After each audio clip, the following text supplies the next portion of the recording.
मुख्यमंत्री देवेंद्र फडणवीस तिसऱ्यांदा बनले डॉक्टर। देवेंद्र फडणवीस यांना डॉक्टर ऑफ सायन्स उपाधी प्रदान। राहुरीतील महात्मा फुले कृषी विद्यापीठाच्या 39व्या पदवी प्रदान समारंभात फडणवीसांचा सन्मान। भिवंडीत भाजपकडून राहुल गांधी यांच्या निषेधार्थ जोडो मारो आंदोलन। राहुल गांधी आणि काँग्रेसच्या काही खासदारांनी संसदेच्या मकरद्वाराजवळ चहा पार्टी केल्याचा आरोप। संसदीय नियमांचं उल्लंघन असून संसदेचा अपमान केल्याचाही आरोप। नागपूर जिल्ह्यातील कामठी तालुक्यात बिडगाव येथे भाजप कार्यकर्त्यांचं आंदोलन। राहुल गांधी यांनी संसदेच्या प्रवेशद्वारावर केलेली कृती संसदेच्या सन्मानाला धक्का पोहोचवणारी। भाजप कार्यकर्त्यांची राहुल गांधी यांच्या विरोधात घोषणाबाजी। मुंबईतील कफ परेडमध्ये समुद्राला बांधण्यात येणाऱ्या संरक्षक भिंतीवरून वाद। स्थानिक मच्छीमार आणि कफ परेड रेसिडेंट असोसिएशन आमने सामने। संरक्षक भिंतीविरोधात स्थानिक नागरिक आक्रमक तर मच्छीमारांचं संरक्षक भिंतीला समर्थन। मालाड रेल्वे स्टेशन येथील नमाज पठण प्रकरणात गुन्हा दाखल। भाजपचे नेते किरीट सोमय्या यांची माहिती। 3 फेरीवाल्यांच्या विरोधात रेल्वे पोलिसांकडून गुन्हा दाखल। रेल्वेच्या जागेवर नमाज पठणाचा व्हिडिओ झाला होता व्हायरल। बदलापूर स्त्री बीज तस्करी प्रकरणी बारामतीतील श्री चैतन्य आयव्हीएफ सेंटरला बदलापूर पोलिसांची नोटीस। चौकशीसाठी बोलावल्यास हजर राहण्याचे आदेश। तर सेंटरमधील 2022 पासूनचे कागदपत्र पोलिसांनी जप्त केल्याची डॉक्टरांची माहिती। वर्ध्याच्या हिंगणघाटमध्ये ड्रग्जचा साठा जप्त। दुचाकीवरून जात असलेल्या एकाची चौकशी केली असता मॅफेड्रोन ड्रग्ज सापडलं। अंमली पदार्थ कृती दल आणि गुन्हे शाखेची संयुक्त कारवाई।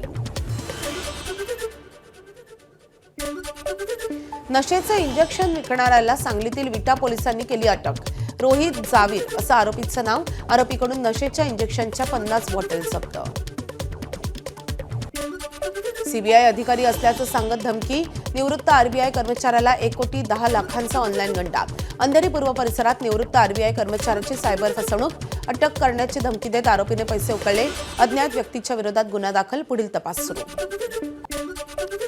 पुण्याच्या भोर मांढरदेवी मार्गावर आंबाडे गावाच्या हद्दीत भरधाव कारचा अपघात। रस्ता सोडून कार थेट 10 फूट खाली असणाऱ्या कठड्याला जाऊन धडकल्यानं अपघात। घटनेत कारमधल्या 2 जण जखमी। वेळीच कारमधील एअरबॅग उघडल्यानं दोघांचे प्राण वाचले। पुण्याच्या मुळशी तालुक्यातल्या पुरंगुट घाटात भरधाव कार 80 फूट खोल दरीत कोसळली आहे। सुदैवानं जीवितहानी नाहीये। कारचं मोठं नुकसान। क्रेनच्या साह्यानं कार दरीतून बाहेर काढण्यात यश मिळालंय। नाशिक रोड परिसरातील सद्गुरू नगर येथे बंद घरात चोरी। कुटुंब लग्नानिमित्त बाहेरगावी गेले असताना घराचं कुलूप तोडून चोरी। सोने चांदीसह काही वस्तू चोरीला गेल्याची प्राथमिक माहिती। अस्वलाच्या हल्ल्यात 15 वर्षीय मुलगा जखमी। गोंदियाच्या देवरी वनपरिक्षेत्रातील मसूर भावडा येथील घटना। वडिलांसोबत मोहफूल वेचायला गेला असताना अस्वलाचा हल्ला। तर वडिलांनी प्रसंगावधान दाखवत अस्वलाच्या तावडीतून सोडवल्यानं मुलाचा जीव वाचलाय। गुढीपाडव्यापूर्वी साखर हारांची लगबग। उत्पादन खर्च वाढल्यानं साखर गाठींच्या हारांच्या किमतीत सुमारे 40% वाढ। बाजारात 20 ते 700 रुपयांपर्यंतचे हार विक्रीसाठी दाखल। वीज चोरीसाठी आकडे टाकणाऱ्यांचं आमदार गोपीचंद पडळकरांकडून समर्थन। बंदिस्त वायरमधून विद्युत पुरवठा केला तर विजेसाठी आकडे टाकणाऱ्यांनी काय करायचं? महावितरणच्या अधिकाऱ्यांना पडळकरांचा सवाल। अधिकाऱ्यांनी मार्ग काढण्याचंही केलं आवाहन।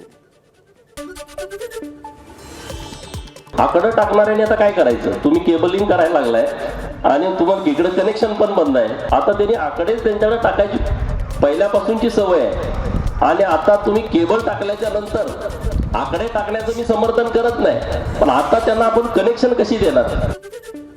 नाशिक शहरात सुरू असलेल्या खोदकामांना महापालिका आयुक्तांकडून डेडलाईन। शहरात 28 रस्त्यांचं खोदकाम सुरू। कुंभमेळ्याचं काम वेळेत पूर्ण करण्यासाठी प्रशासन स्तरावर वेग।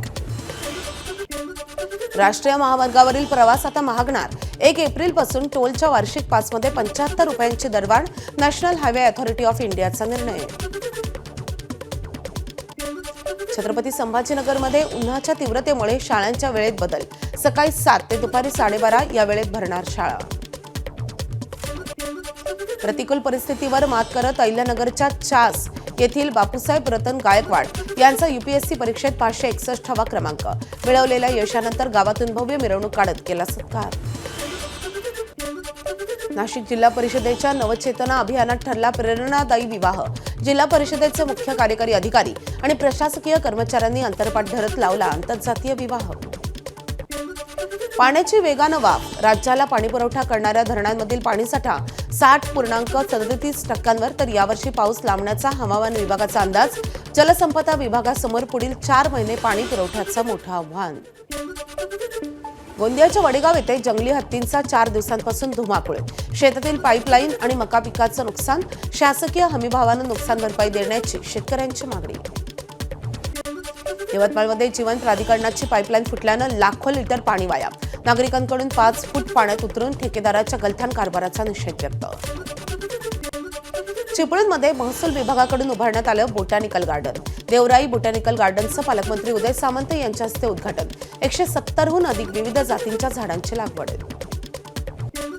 यूपीएससीमध्ये 440वी रँक आल्याचं सांगून आमदार पोलिसांना फसवलं. बोगस आयपीएसचा प्रकार. बिहारच्या रणजित कुमारची सोशल मीडियावर जोरदार चर्चा. आयपीएस बनल्याचं सांगत आमदारांकडून सत्कार. गुढीपाडव्याला अयोध्येत श्रीराम यंत्राची स्थापना. राम मंदिराच्या 3ऱ्या मजल्यावर असलेल्या गर्भगृहात श्रीराम यंत्राची विधिवत स्थापना होईल. विधीसाठी देशभरातून 51 विद्वान पंडितांना बोलावण्यात आलं असून 9 कुंडीय हवन आणि विशेष पूजनही केले जाणार आहे. एबीपी माझा, उघडा डोळे बघा नीट.